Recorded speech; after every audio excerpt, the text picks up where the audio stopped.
We talk about the worst news first. We never hide bad things. We share what are the absolute apocalypses and things that could kill us and what we're doing about it.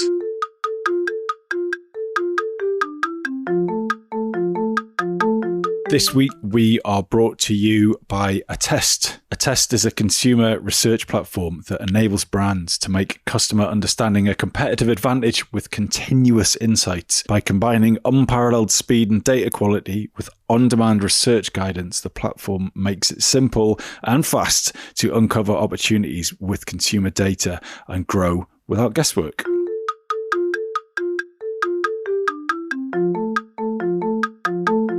Hello and welcome to the Shiny New Object podcast. My name is Tom Mollison. I'm the founder of Automated Creative, and this is a weekly show where I get to speak to really lovely, brainy people from the industry about the future of marketing and advertising. What an absolute treat, and this week is no different. I want to call with Jeremy King, who's CEO and founder at Attest. Jeremy, for anyone who doesn't know who you are and what you do, could you give us a bit of background, a bit of an overview? Sure. Delighted to be here and excited to share and talk about stuff. I'm Jeremy, CEO and founder of Attest. Originally, I was a scientist. I worked in genetics and synthetic biology and mathematical modeling of animal behavior. So I love science, empiricism, using data to make decisions. I spent 9 years working at McKinsey, which is a big strategy consulting company, worked in many different countries on many different interesting problems and was in lots of unusual situations and learned a lot doing that. And then 6 years ago, started Attest, and Attest basically makes doing really great, powerful research ridiculously easy and simple and accessible for anybody so that you can use research and data continuously to inform whatever you need to know about your target customers, markets, audiences, new products, innovations, competitors, all the things you wish you knew as a marketer or B2C company. We help make those things real, and we call it continuous insights. And we do that in your browser, in software. We try to make it so easy you can start it in 90 seconds and use it every day. And that's quite fun to see what people use it for. But that's what we do. That's a very tidy pitch, Jeremy. Excellent. But I need to pull you back. You're a scientist, then a consultant. What was your aha eureka moment where you're like, right, I'm going to go build this online tool where people can do in-depth research in a quick and easy way?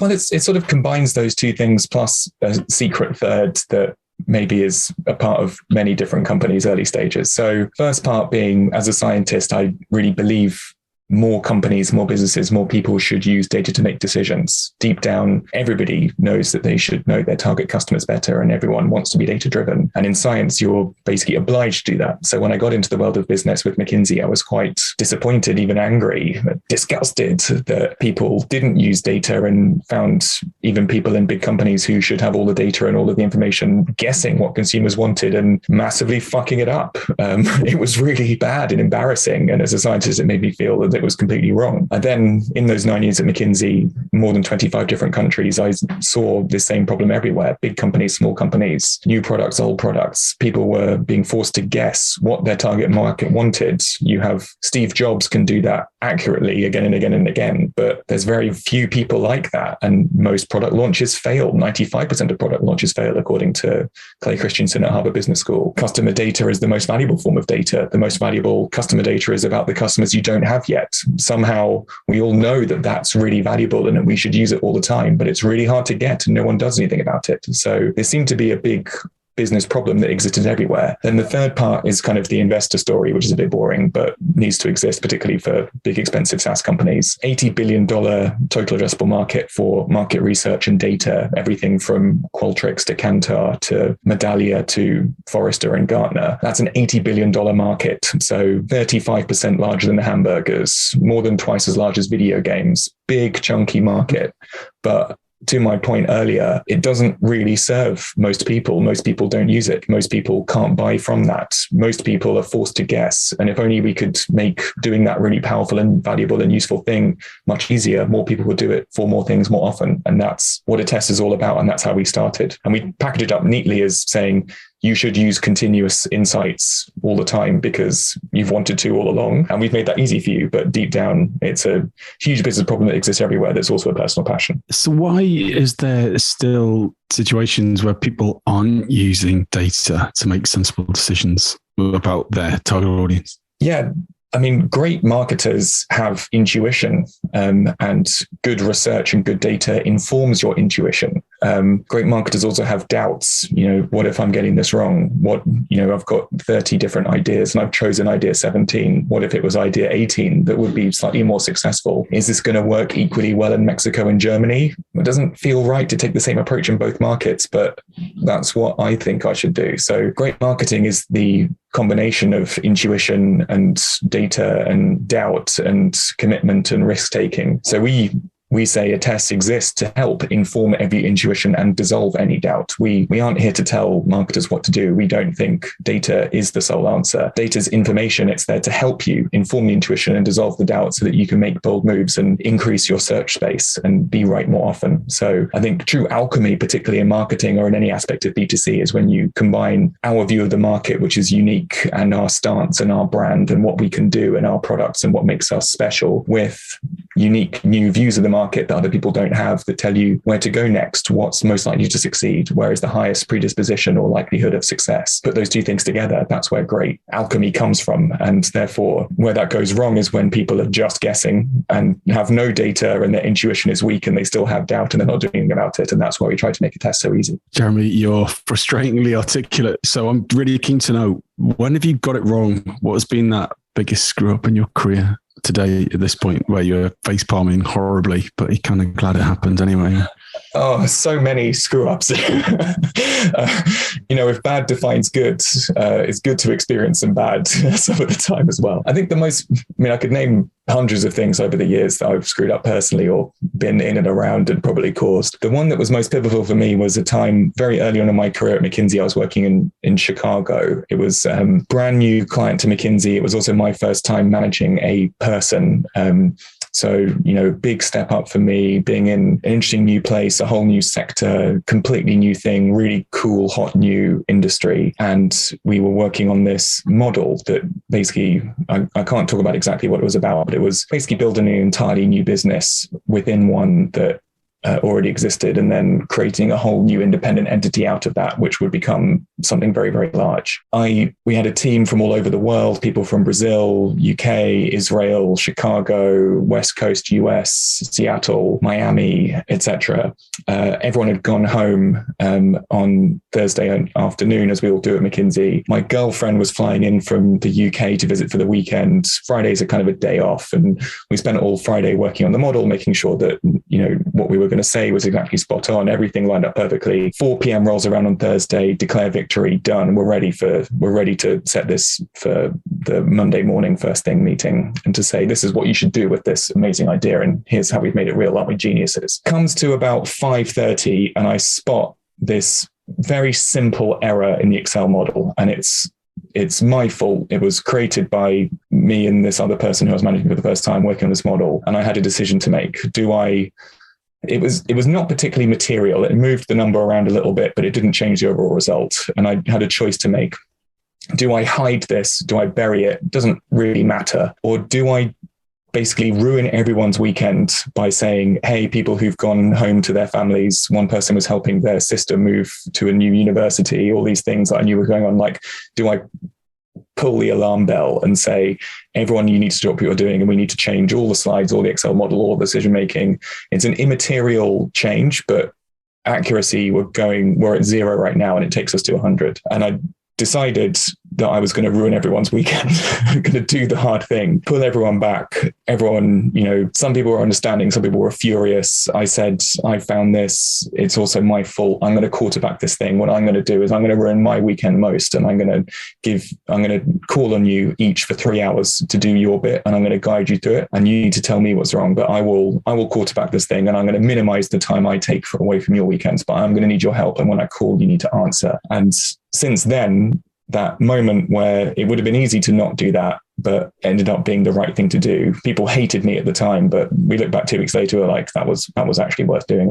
And, we believed in it, and that really showed when what came through. And I've tried to kind of used that same philosophy of that decision across all sorts of things that we do now. So at Attest, we are very transparent as a company with our teams, with our investors. We talk about the worst news first. We never hide bad things. We share what are the absolute apocalypses and things that could kill us and what we're doing about it. People can ask pretty much anything in the company, and we probably share too much. And every now and then little bits come back, and we get back engineers saying, it's taken me a year to understand all of these SaaS metrics you're talking about, but you should know I've kind of realized I'm the only engineer in my cohort from my uni where I do understand those things, and just wanted to say thanks. I'm like, oh my God, it's working. It's so good. But that was a massive fuck up for me that turned into kind of a pivotal life decision that then has become a bit of a fingerprint and hallmark, but it all dates back down to that Chicago model, 4:30, and then pulling the alarm bell and trying to do the right thing rather than the wrong thing. And a lot of what we do today comes from that moment. So a regular question we ask on this podcast is what is your top marketing tip, which seems incredibly kind of lowbrow after what you just told me, but I'm going to ask you this question. So I'm curious to know, in amongst all of this market research you've done, what is that bit of marketing that you spotted from someone else, one of your clients, or one that you have used yourself with your own marketing function? There's one that sticks with me again and again and again. And I remember someone early in my career, I was talking about ads and, ads we like, ads we don't like. And it's quite fun to play that game. And someone said, none of the ads are for you. Like, every consumer is in some sort of normal distribution. None of these ads are for you. They're just trying to hit parts of a normal distribution of different demographics and spectrums. And it got me thinking about bias and subjectivity and projection and all of those things. And here's one that really stuck with me. We did an exercise when I was at business school. First thing this marketing professor did was he sent around a 2-question survey, the entire class of 900 people. There were 2 questions. Question 1, what percentage of the Harvard Business School population has an iPhone? And you could put in a number, any number, 0 to 100%. Second question, do you own an iPhone? The year is 2008 and iPhones were quite new and cool. Personally, I had a BlackBerry for typing and speed purposes. Least cool thing ever. It was super lame. And you'll never guess what happened. People who had an iPhone, their guess was that 57% of the business school population had an iPhone. People who don't have an iPhone thought that number was 28% of the business school population had an iPhone. Actual number, 38%. No one has a fucking clue about anything. Your bias, even on the simplest and most observable issue, takes you in completely the wrong direction constantly. So every time I think about what is the right answer, should we use data? Where do I have bias? Like, we all have bias constantly in every single thing we do. And even on the simplest task, when you can read straight through that question, you're like, aha, you're going for some kind of subjective bias and projection thing here. I'm going to lower my answer about how many people I think have an iPhone from 65 to 57. No one has a clue. Completely wrong. Everyone's wrong. None of ads are for us. No one has the right idea except Steve Jobs, obviously. And projection and just thinking about these biases that we bring to every decision and every campaign and every marketing decision is everywhere. So that's one that really sticks with me. And it was such a simple example, but really brought it to life.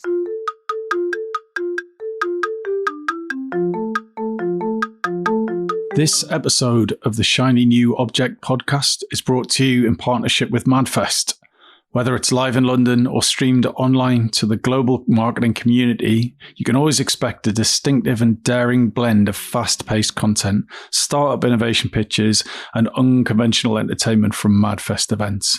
You'll find me causing trouble on stage, recording live versions of this podcast, and sharing a beer with the nicest and most influential people in marketing. Check it out at www.madfestlondon.com.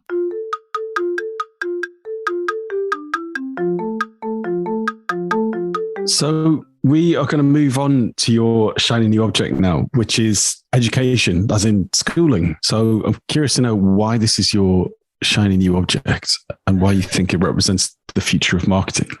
Yeah, let me be really clear, because I hold a role in this, that what I'm about to say, all views are my own, and I'm in no way endorsing or defending any specific public policy, including anything recently about UK education system. Education is a big passion of mine, and I have for a long time been involved in a charity which helps turn around the most challenged state primary schools across the UK. So the organization is called Reach 2. It's a multi-academy trust. We basically help the most challenge schools in difficult contexts figure out how to become good or outstanding on the Ofsted grading scale, sometimes in a year or two, sometimes it takes 5-7 years longer. So far, 60 schools, and my favorite stat is when these schools joined us at different times, 17% were Ofsted good or outstanding. Today, that number is 87%. Where this gets interesting is in the UK, we have this sort of fascinating quandary.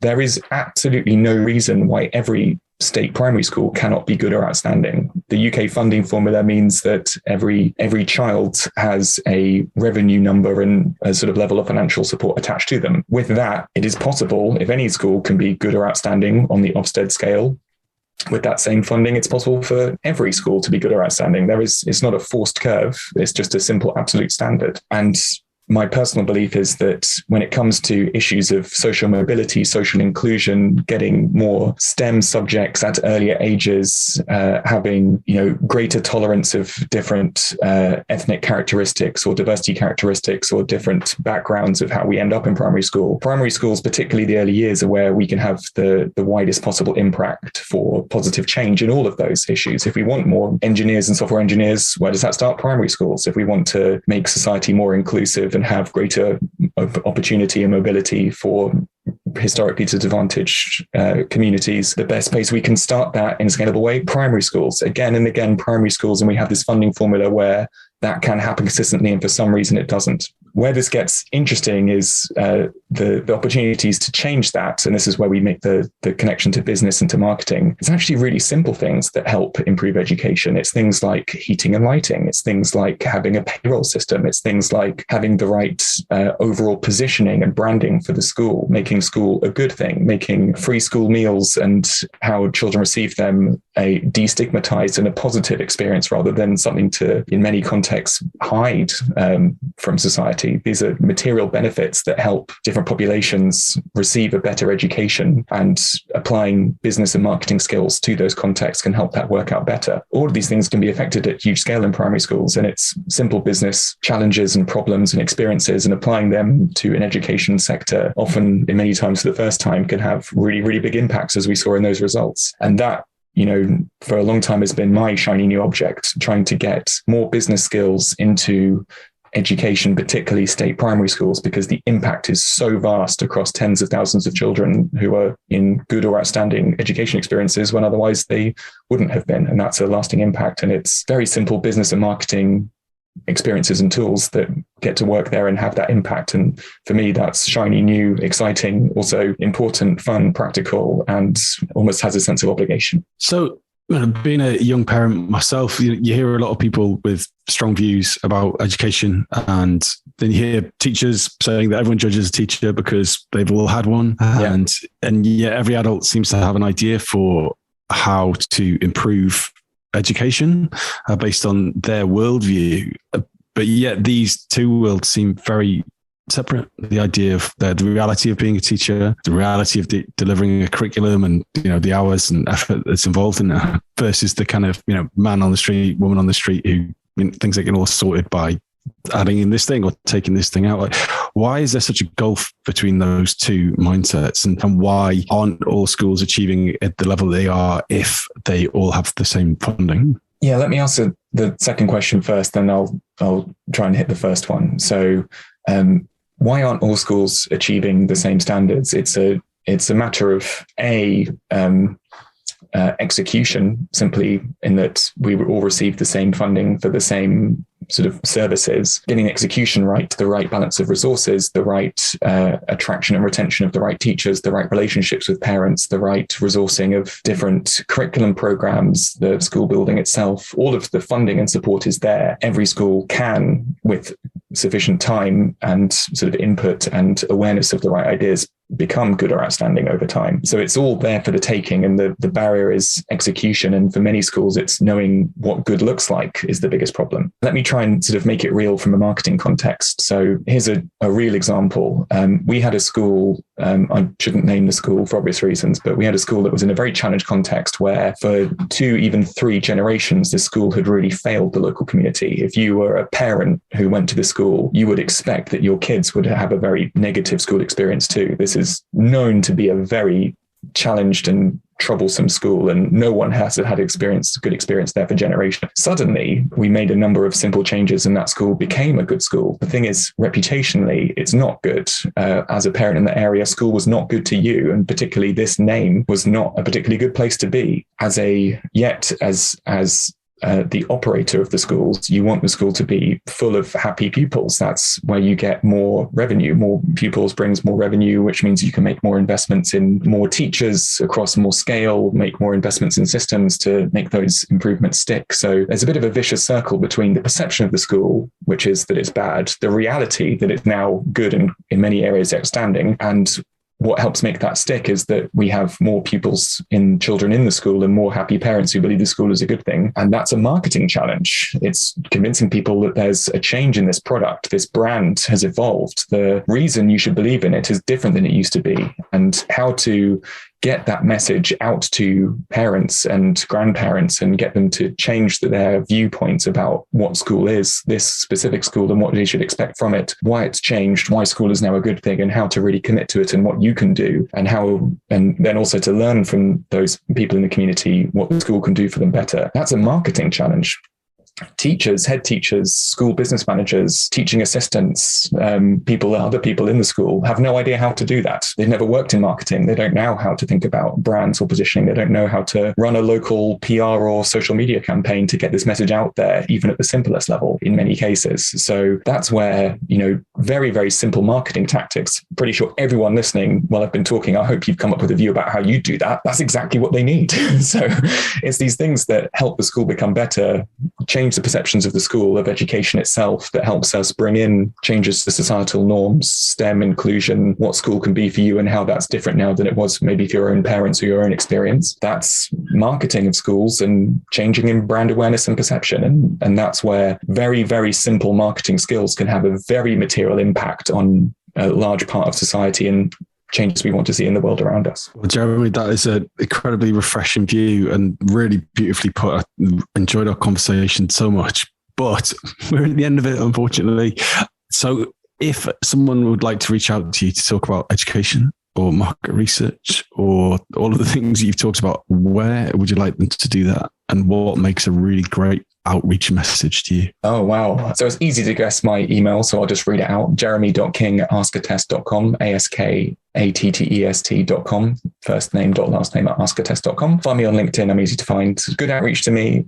Very simple, says exactly what you'd like to do. Ron Seal, like, hey, wanted to get in touch. Here's what I'd like. Go straight down the middle. Let's keep it original flavor and obvious. Always the best way. Nothing cryptic, please. And always happy to talk about all of these things: Attest, education, weird things to do with marine life, exotic sports from around the world, interesting niche food items. Those are my things, especially tortilla chips. That's my vice. Tough to send that on LinkedIn, though. What a weird way to finish. Yeah, sorry. All right, Jeremy, full triangle on that. Oh, no. Thank you again.